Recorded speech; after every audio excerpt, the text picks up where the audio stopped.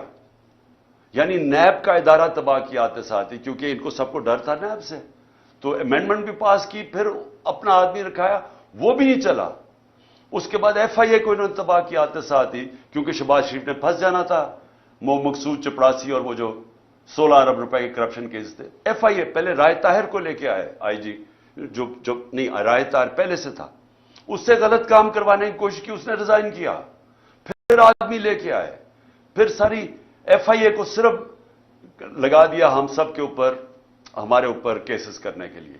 F آئی اے کا ادارہ ختم کیا اپنے آپ کو بچانے کے لیے 16 ارب کیسز کے اور اپنا آدمی اور وکٹمائزیشن کے لیے. نیب, ایف آئی اے گئی, پارلیمنٹ ختم ہو گئی, کیونکہ جب راجہ ریاض بن گیا اپوزیشن لیڈر تو اس کا مطلب اپوزیشن تو ختم ہو گئی. تو پارلیمنٹ تو چلتی نہیں اپوزیشن کے بغیر, تو وہ ختم ہوئی. پھر الیکشن کمیشن, اس کو انہوں نے استعمال کیا صرف اور صرف کہ کسی طرح وہ ان کو الیکشن جتا دے, توشہ خانہ کیس کر دے عمران خان کے اوپر, فورن فنڈنگ کیس کر دے. اب وہ فورن فنڈنگ کیس ہی ختم ہو گیا. اب پتہ چلا کہ وہ فورن فنڈنگ ہی نہیں تھا, وہ کچھ اور تھا.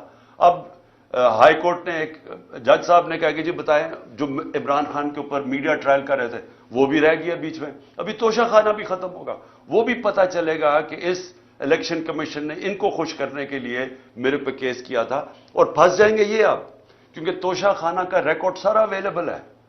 تو توشہ خانہ کا جب ریکارڈ اویلیبل ہے, انہوں نے اپنے پیر پہ کلہاڑی مار دی ہے, کیونکہ اس میں نواز شریف اور زرداری نے پھنس جانا ہے توشہ خانہ میں. اور انشاءاللہ ان کی جو گاڑیاں انہوں نے چوری کی ہیں وہ بھی ہم سامنے لے کے آئیں گے. اس کے بعد میڈیا, جو ایک ستون ہوتا ہے ڈیموکریسی کا, اس کے اوپر واردات شروع ہوئی. عمران خان اور پی ٹی آئی کا بلیک آؤٹ شروع ہو گیا میڈیا میں. ہمارے دور پہ کہتے ہیں کہ جی میڈیا کے اوپر پابندی تھی, جتنی آزادی ہمارے دور میں میڈیا کے اوپر تھی, میں چیلنج کرتا ہوں پاکستان کی تاریخ میں نہیں تھی. کھل میڈیا نے جس طرح ہمیں اٹیک کیا, میرے پہ, سب پہ, میرے گھر والوں پہ, کبھی ایسا میڈیا کا اٹیک نہیں تھا. ہنی مون پیریڈ بھی نہیں ملا, پہلے دن سے اٹیک شروع کر دیا. اور جیسے ہماری گورنمنٹ گئی, میڈیا کو ٹوٹل کنٹرول کیا گیا. خود ٹیلی فون جایا کرتا تھا نامعلوم صاحب سے کہ جناب عمران خان کو نہیں دکھانا. ان کو اونرز کو ٹیلی فون کر کے کہا جاتا تھا کہ اس کو نہیں تم نے دکھانا. جو 2-3 چینلز تھی وہ جو دکھا رہی تھی, ان کے اوپر آپ پریشر ڈال کے ان کو بھی بند کروا دیا کہ آپ نے بھی نہیں دکھانا, لائیو عمران خان کی کوریج نہیں دکھانی. جو سب سے بڑی پارٹی پاکستان کی ہے, اس کے لیڈر کو کیسے ایک ڈیموکریسی کے اندر آپ میڈیا سے بلیک آؤٹ کروا دیتے ہیں, اس کی سپیچز نہیں دکھانے دیتے. اور یہ بھی آپ, یہ لائیو نہیں جائے گا کیونکہ ان کو خوف ہے کہ پتہ نہیں وہ کیا کہہ دے گا. تو اتنا خوف ہے فریڈم آف سپیچ سے. اور میں آج یاد کرانا چاہتا ہوں ہر وہ ہمارا صحافی جو ہمارے دور میں کہتا تھا کہ جی دیکھیں یہاں پابندیاں لگ رہی ہیں, میں چیلنج کرتا ہوں کہ آج اور کمپیئر کریں. میں کہتا ہوں پاکستان کی جمہوریت کی تاریخ میں کبھی ایسی پابندیاں نہیں لگی جو آج لگی ہوئی ہیں ہمارے اوپر. تو میڈیا انہوں نے کر دیا. پھر فنڈامنٹل رائٹس, بنیادی حقوق, 25 مئی کو سے شروع ہوتا ہے.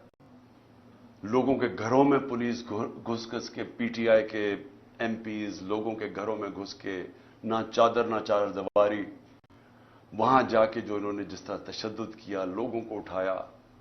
ایک 11 سال کے بچے کو لے کر جا رہے ہیں جیل میں کیونکہ باپ نہیں تھا. ایک گھر میں اٹیک کر دیا انہوں نے, وہ ایک میجر صاحب تھے, ان کو کیا پتا کون آ رہا ہے گھر میں. کوئی کسی کے گھر میں رات دروازہ توڑ کے گھستا اندر, اس نے گولی مار دی, اس نے سمجھا کوئی ڈاکو آ رہا ہے. اس کو پکڑ کے اس کے بیٹے کو انہوں نے جو تشدد کیا پولیس نے, جو بیٹے سے کیا. میں 6 مہینے کے بعد بیٹے کو ملا, اس نے کہا میں ابھی بھی میں رات کو سو نہیں سکتا, اتنا انہوں نے میرے ظلم کیا. اس کے بعد 25 مئی کو جو عورتیں بچوں کے اوپر انہوں نے, وہاں دیکھ رہے ہیں کہ فیملیز آئی ہوئی ہیں. تحریک انصاف کی کیسے یہ کہہ سکتے ہیں کہ ہم کسی بھی انتشار کے اندر ہم ملوث ہوں, کیونکہ جو پارٹی الیکشن چاہتی ہے وہ انتشار کیوں چاہے گی. ہم تو پہلے دن سے کہہ رہے ہیں کہ پاکستان کے مسئلے الیکشن میں, وہ انتشار کیوں چاہے گی. لیکن ہر جگہ ہمارے اوپر انہوں نے ہمیں کوشش کی کہ کسی طرح ہم ریئیکٹ کریں, ہمارے اوپر ٹیئر گیسنگ ہے, جو بھی کریں تاکہ یہ کہہ سکیں کہ تحریک انصاف انتشار پھیلا رہی ہے, تاکہ اور کیسز بنائیں, اور کسی طرح الیکشن نہ ہو ملک میں کہ جی فضا نہیں ہے, سیکیورٹی سچویشن نہیں ہے. تو ہمارے پاس تب سے شروع ہے. پھر اس کے بعد ہر جگہ اور بنتے گئے, کیسز بنتے گئے. میرے اوپر آج 144 کیس بن چکے ہیں. میرے اور علی امین کے اوپر, دونوں کے اوپر انہوں نے غداری کا کیس بنا دیا. میرے اوپر غداری کا کیس یہ ہے کہ جناب میں نے اپنی کئی تقریر میں, کوئی ایک میجسٹریٹ کہہ رہا ہے کہ میں اتوار کو آفس تھا جب کوئی ہونا نہیں چاہیے تھا, میں نے اور میرے سٹاف نے دیکھا کہ عمران خان نے کوئی ایسی توہین کر دی ہے ادارے کی, کیونکہ میں نے ڈرٹی ہیری کا ہے اور میں نے سائیکوپیتھ کا ہے. اس کے اوپر میرے اوپر غداری کا پرچہ کر دیا. میں آج جو یہ کر رہے ہیں, میں ان سے سوال پوچھتا ہوں کہ آپ کو پتہ ہے کہ آپ پاکستان کو کتنا نقصان پہنچا رہے ہیں ان چیزوں سے. ساری دنیا میں یہ جب جاتا ہے کہ آپ نے ڈرٹی ہیری اور سائیکوپیتھ اس نے تقریر میں کہنے کی وجہ سے ایک غداری کا پرچہ کر دیا جائے ایکس پرائم منسٹر پہ, اس کا پتہ ہے پاکستان کو نقصان کتنا ہے, کیونکہ دنیا مذاق اڑا رہی ہے پاکستان کا, ہمیں بنانا ریپبلک سمجھ رہی ہے. 144 پرچے, جس میں 40 دہشت گردی کے پرچے میرے اوپر ہیں. یہ ساری دنیا, اب باہر کی چینلز ساری انٹرسٹ ہے, یہ ساری چیزوں کی رپورٹنگ ہوتی ہے. تو کس کا آج پاکستان کا کیا امیج باہر جا رہا ہے کہ پاکستان کے اندر بنانا ریپبلک ہے, یا کوئی قانون ہی نہیں ہے, کوئی بنیادی حقوق کی حفاظت ہی نہیں ہے, جمہوریت ہی نہیں ہے. اور سارے ہمارے ایک وقت پہ 3100 ہمارے کارکنوں کو پکڑ کے جیلوں میں ڈال دیا. ایک طرف الیکشن اناؤنس ہوا, ایک طرف ورکرز کو پکڑ کے جیلوں میں ڈال رہے ہیں. اس کے بعد سوشل میڈیا کے لوگوں کو اٹھا رہے ہیں, اغوا کر رہے ہیں, وہ غائب ہو جاتے ہیں. ہمارا اظہر ماشوانی غائب ہو گیا 7-8 دنوں کے لیے, پتہ ہی نہیں کدھر گیا. ساری فیملی, گھر والے میرے سے پوچھ رہے ہیں. پوری طرح اس ملک کو سمجھنا چاہیے کہ جب یہ مسنگ پرسن ہوتا ہے, یہ جو بلوچستان میں روتے ہیں لوگ, یہ جو کراچی میں لوگ کہتے ہیں کہ یہ اٹھا کے لے گا کسی کو, اس گھر کے اوپر کیا گزرتی ہے جب آپ کسی کو اٹھا کے اغوا کر لیتے ہیں. اور پھر اعظم سواتی سے جب اس کو ٹارچر کیا جاتا ہے, اس کو کسٹوڈیل, پہلے تو اس کو بچوں کے سامنے, اس کے پوتے اور پوتیوں کے سامنے مارتے ہیں آ کے 3 بجے گھر میں گھس کے, پھر اس کو اٹھا کے لے جا کے ننگا کر کے ٹارچر کرتے ہیں 75 سال کے آدمی کو.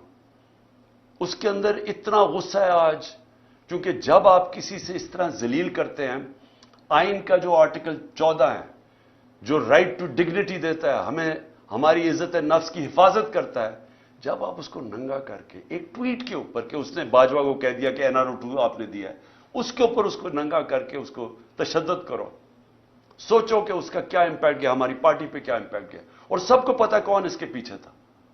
پولیس نہیں تھی, نامعلوم افراد نے یہ کیا. گل سے یہی کیا, شہباز گل کو بھی اٹھا کے لے کے گئے, 2 دن رکھا, تشدد کیا اس کو. ایک یونیورسٹی کا پروفیسر ہے, اس کو پکڑ کے انہوں نے تشدد کیا. کدھر گئے فنڈامنٹل رائٹس؟ کوئی پوچھنے والا نہیں. خوف ہے ساری جگہ کہ او ہو جی یہ نامعلوم نے اٹھا لیا, خوف ہے ان کا کہ کوئی سب ان کے سامنے ڈرتے ہیں. سوشل میڈیا کے بچوں کو پکڑا, کسی کو کبھی کوئی اٹھا لے, ان کی عجیب عجیب خبریں آئیں, پکڑ کے وہی ننگا کر کے ان کو ذلیل کر کے ان کو پھر گھر واپس دے کہ آپ نے کچھ نہیں کہنا, آپ نے کسی کی تنقید نہیں کرنی. کوئی یہاں ایک ایسے انٹچبلز ہیں, ان کا نام بھی نہیں آپ نے لینا. یعنی یہ کوئی مشرف کے مارشل لا کے اندر ہم نے کبھی اس طرح کی سختی نہیں دیکھی. میں نے کبھی اس طرح, میں اپوزیشن میں تھا, کبھی میں نے اس طرح کا ظلم نہیں دیکھا جو ہمارے اوپر ہوا اور ہوتا جا رہا ہے, رکتا نہیں ہے. ہمارے جو لوگوں کو اٹھاتے ہیں وہ سب بتاتے ہیں, ان کو پکڑ کے لے جاتے ہیں, روزوں میں انہوں کو اٹھایا, نہ ان کو روزہ کھولنے دیا, گندا پانی دیں, پھر کوئی نامعلوم افراد آ جائے, ان سے پکڑ کے لوگوں کو ان کو پھینٹا لگایا ان کو. اور پولیس کا میں یہ کہہ دوں کہ زیادہ تر پولیس ہمارے ساتھ سمپیتھیٹک تھی. لیکن میں اب اپنے گھر کا بتانا چاہتا ہوں کہ میرے گھر کے اوپر جو یہاں اٹیک ہوا. دیکھیں, پہلے آپ سمجھ جائیں کہ وہ ہوا تھا، ایشو تھا کیا، وہ وارنٹ کس چیز کی تھی؟ وارنٹ یہ تھی کہ ایک میجسٹریٹ کے کورٹ نے کہا کہ عمران خان کو وہاں ایک کیس کے اندر اپنی حاضری دینی ہے بیل کے لیے. میں کیوں نہیں جا سکا؟ پہلے مجھے گولی لگی ہوئی تھی، 3.5 مہینے میں میری ٹانگ ٹھیک نہیں تھی، ٹریول نہیں کر سکا. اس کے بعد میں نے ساری عدالتوں میں، ہائی کورٹ اسلام آباد جانا شروع کیا. اس عدالت میں اس لیے نہیں جا سکا کیونکہ وہ کچہری میں، ایف-8 کچہری میں جدھر وہ عدالت ہے، ادھر 2 دفعہ دہشت گردی کے حملے ہوئے ہیں، ججز اور وکیل وہاں مر چکے ہیں اس میں. اس لیے ہماری سیکیورٹی، کیونکہ گورنمنٹ کا کام ہے مجھے سیکیورٹی دینا، یہ دے نہیں رہے. انہوں نے جو پرائم منسٹر کی بھی سیکیورٹی تھی، ایکس پرائم منسٹر، وہ بھی ہٹا لی ہے، اور اس جگہ کے اوپر سیکیورٹی تھی نہیں. تو ان سے وکیلوں نے درخواست کیا میجسٹریٹ کو کہ وہ آپ دوسرے عدالت میں چلے جائیں تو ہم آ جائیں گے. اس کے اوپر اس نے میری وارنٹ نکال دی. وارنٹ نکلی تھی بنی گالا کے لیے، لے کے آنا تھی، اور انسپیکٹر نے وارنٹ لے کے آنا تھا. وہ ڈی آئی جی وہ بنی گالا کی وارنٹ لے کے یہاں جاتا ہے، اس کا پروسیجر ہی بالکل غلط ہے. پہلے تو وارنٹ یہ تھی کہ عدالت میں آنا تھا 18 کو، وہ میں ویسے ہی جا رہا تھا عدالت میں، لیکن وہ وارنٹ یہ 3-4 دن پہلے آ گئے یہاں کہ جی آپ کو ہم نے اریسٹ کرنا ہے. بالکل غلط تھا، غیر قانونی تھا. اس کے بعد انہوں نے جب یہاں پولیس فوج جمع کر دی، جس طرح کہ دنیا کا سب سے بڑا دہشت گرد یہاں چھپا ہوا ہے، 3 طرف سے پولیس. تو شام کو میں نے وکیل کے ذریعے اشتیاق خان جو پریزیڈنٹ ہے لاہور ہائی کورٹ کا، اس نے میں نے ایشورٹی بانڈ دیا کہ میں پہنچ رہا ہوں وہاں 18 کو، اور جب وہ ایشورٹی بانڈ مل جائے قانون کے مطابق اریسٹ نہیں کر سکتے. وہ سی پی او وہ لیتا ہی نہیں ہے بانڈ، کیونکہ نیت کچھ اور تھی. نیت کیا تھی یہ ذرا میں آپ سب کو بتا دوں. نیت ان کی یہ تھی کہ 2 قسم کے ان کے سامنے ماڈل تھے جو میرے اوپر آزمائے. پہلے تھا سلمان تاثیر کا قتل. وہ دینی انتہا پسند ہیں جو وزیر آباد جس کے نام پہ انہوں نے یہ پلان کر کے کیا ہوا تھا. پہلے انہوں نے ایک کیمپین چلائی کہ عمران نے توہین مذہب کر دی ہے. میں نے تب پبلک میں کہا کہ یہ اب سلمان تاثیر ٹائپ قتل کرائیں گے میرا دینی انتہا پسند سے، اور وہی ہوا. وہ اس نے میرے پہ واردات کی وزیر آباد میں. اس کے بعد کور اپ کیا گیا. پہلے تو میری ایف آئی آر نہیں رجسٹر کی، مجھے پتا تھا وہ کون 3 لوگ ہیں جو پیچھے تھے، کیونکہ میں تو پہلے سے کہہ رہا تھا کہ یہ میرے اوپر واردات ہونی ہے. اس کے بعد جب واردات ہوگی انہوں نے سیبوٹاج کیا جے آئی ٹی کی، کیونکہ اگر وہ فائنڈنگ سامنے آ جاتی تو پتا چل گیا تھا 3 شوٹر ہیں، ایک تھا ہی نہیں. تو وہ دینی انتہا پسند کا جو انہوں نے بوگی بنائی تھی وہ تو ختم ہو گئی تھی. تو انہوں نے وہ سیبوٹاج کی. کون تھے پیچھے؟ وہ طاقتور جو سارے پاکستان میں وہ طاقتور جو فیصلہ کرتا وہی ہوتا ہے، وہ پیچھے تھے. اس کے بعد اگلا پلان بنتا ہے یہ جو میرے گھر پہ یہ اٹیک، یہ دوسرا ماڈل تھا مرتضی بھٹو ٹائپ قتل، کہ انہوں نے اٹیک کرنا تھا، یہاں ہو رہا ہے، اور اسی کے اندر جناب عمران خان کو قتل ہو گیا. تو وہ مرتضی بھٹو کا ماڈل تھا. یہاں پہلے کیا، ساری رات اٹیک کرتے رہے، اتنی پولیس رینجرز جس طرح کا انہوں نے کیا سب غیر قانونی تھا. مقصد کچھ اور تھا، مقصد یا قتل کرنے کا تھا یا پھر اٹھا کے جیل کے اندر کوئی زہر دے دینی تھی، جو کہ ان کا وہ جس طرح 4 وہ مرے ہیں ہارٹ اٹیک سے شہباز شریف کے گواہی، وہ دوسرا وہ ماڈل تھا. اس کے بعد میں جاتا ہوں اسلام آباد، ادھر دوسرا پلان پھر مرتضی بھٹو پلان بنا ہوا تھا. اندر پہلے انہوں نے مجھے اکیلا کرنا تھا، اندر جانا تھا، وہاں رینجرز پولیس بھرے ہوئے تھے، نامعلوم افراد. تو وہ تو شکر ہے ہمارے اندر جو وکیل تھے ان کو بھی مارا، شبلی فراز کو مارا وہاں. اور اس نے جلدی سے انہوں نے آ کے بتایا کہ یہاں نہ ہو، یہاں تو ٹریپ ہے، ڈیتھ ٹریپ ہے. وہ اللہ نے وہاں سے بچایا.